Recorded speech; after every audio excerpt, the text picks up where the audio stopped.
नमस्कार, आपण पाहत आहात राजगीर एक्सप्रेस लाईन. ही बातमी पाहण्यापूर्वी जर आपण आमच्या चॅनलला सबस्क्राईब केलं नसेल तर आवर्जून सबस्क्राईब करा. यासह फेसबुक आणि इंस्टाग्रामवर देखील फॉलो करायला विसरू नका. शिरूरच्या महाराजस्व समाधान शिबिरात 2 मुद्द्यावरून रंगला राजकीय वाद. जिल्हा परिषद सदस्य संजय निकम व आमदार प्राध्यापक रमेश बोरनारे यांच्यात शाब्दिक चकमक.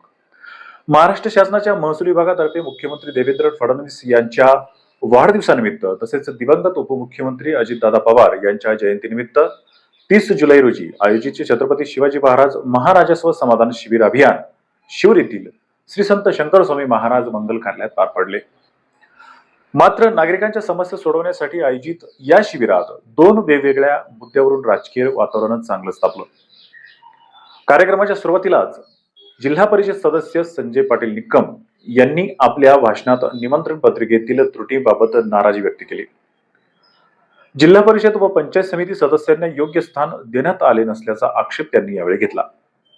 यावेळी आमदार प्राध्यापक रमेश पाटील बोरनारे यांनीही तात्काळ खुलासा करत सर्व जिल्हा परिषद व पंचायत समिती सदस्यांची नावे समाविष्ट करण्याच्या सूचना आपणच दिल्या होत्या असे स्पष्ट केले. मात्र महसूल विभागाच्या नियोजनावर नाराजी कायम ठेवत आमच्या सर्कलमध्ये कार्यक्रम होत असूनही आम्हाला सुरुवातीलाच डावलण्याचा प्रयत्न झाला असा आरोप निकम यांनी यावेळी केला. यानंतर झालेल्या अध्यक्षीय भाषणात आमदार प्राध्यापक रमेश बोरनारे यांनी शासनाकडून मंजूर करून घेतलेले 7.5 कोटी रुपयातून 62 पानंद रस्त्यांच्या कामांची सर्कलनिहाय वाटप कसे करण्यात आले याची माहिती दिली. शिरूर सर्कलमध्ये 4 रस्त्यांची कामे मंजूर करून त्याबाबत पंचायत समितीच्या उपसभापती बाळा पाटील जाधव यांना 2 रस्ते दिल्याचे त्यांनी यावेळी सांगितले.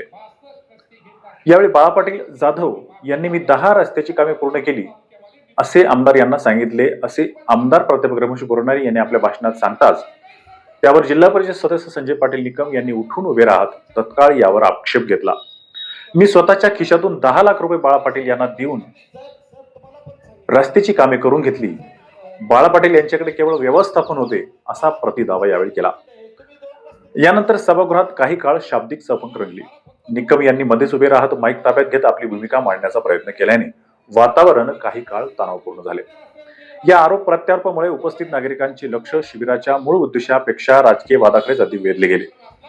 अनेक नागरिकांमध्ये आम्ही आमच्या समस्या मांडण्यासाठी आणि त्यांचे निराकरण व्हावे म्हणून शिबिरात आलो आहोत, राजकीय भाषणे ऐकण्यासाठी नव्हे अशी चर्चा दबके आवाज सुरू असल्याचे दिसून आले.